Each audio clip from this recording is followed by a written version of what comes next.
আগামী 12ই আগস্ট ঢাকায় মাননীয় শিক্ষামন্ত্রী এহসানুল হক মিলনের সঙ্গে শিক্ষক সমাবেশ সফল করার লক্ষ্যে কক্সবাজারের রামুতে মতবিনিময় সভা অনুষ্ঠিত হয়েছে। শনিবার 8ই আগস্ট রামু পাঞ্জেখানা ঘুনারপাড়া ইসলামিয়া সুন্নিয়া মাদ্রাসার হলরুমে স্বতন্ত্র ইবতেদায়ী মাদ্রাসা শিক্ষক সমিতি কক্সবাজার জেলার আয়োজনে এ সভা অনুষ্ঠিত হয়। সভায় প্রধান অতিথি ছিলেন বাংলাদেশ স্বতন্ত্র ইবতেদায়ী মাদ্রাসা জাতীয় ঐক্যফ্রন্টের স্থায়ী কমিটির চেয়ারম্যান মাওলানা তাজুল ইসলাম ফরাজি। বাংলাদেশ স্বতন্ত্র ইবতেদায়ী মাদ্রাসা শিক্ষক সমিতি কক্সবাজার জেলার সাবেক সভাপতি মাওলানা রুহুল আমিনের সভাপতিত্বে সভায় বিশেষ অতিথির বক্তব্য রাখেন স্বতন্ত্র ইবতেদায়ী মাদ্রাসা শিক্ষক ঐক্যফ্রন্ট রামু উপজেলা শাখার সাধারণ সম্পাদক মাওলানা খাজা মোহাম্মদ বাকিবিল্লাহ। সভায় বক্তারা বলেন, ইবতেদায়ী মাদ্রাসার শিক্ষকদের দীর্ঘদিনের বেতন ভাতাহীন কর্মজীবন, মাদ্রাসাগুলো জাতীয়করণ না হওয়া এবং শিক্ষকদের বিভিন্ন সুযোগ সুবিধার ঘাটতি সহ নানা সমস্যা রয়েছে।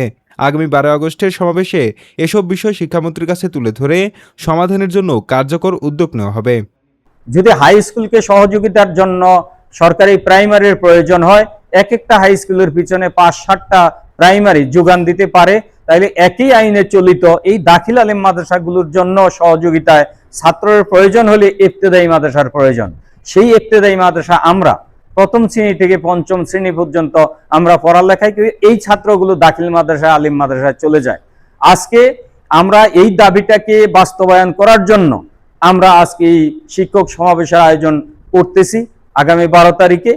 ইনশাল্লাহ আমাদের এই যে রামু উপজেলার যতগুলো শিক্ষা প্রতিষ্ঠান যে নন এমপিও স্বতন্ত্র ইবতেদায়ী মাদ্রাসা আছে, এগুলোর সমস্ত শিক্ষক এবং প্রধান শিক্ষকদেরকে সাথে নিয়ে ইনশাল্লাহ আমরা 12ই আগস্ট মাননীয় শিক্ষামন্ত্রীর সাথে মত বিনিময় সভা, শিক্ষকদের এই মত বিনিময় সভা সফল করার লক্ষ্যে ইনশাল্লাহ আমরা স্বতঃস্ফূর্তভাবে অংশগ্রহণ করব ইনশাল্লাহ।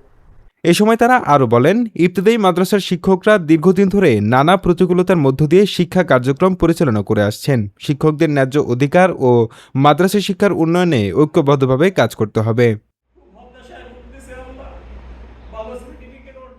সভায় কক্সবাজার জেলার বিভিন্ন এলাকার স্বতন্ত্র ইবতেদায়ী মাদ্রাসার প্রধান ও অন্যান্য শিক্ষকরা উপস্থিত ছিলেন। নিউজ ডেস্ক, রামু বার্তা।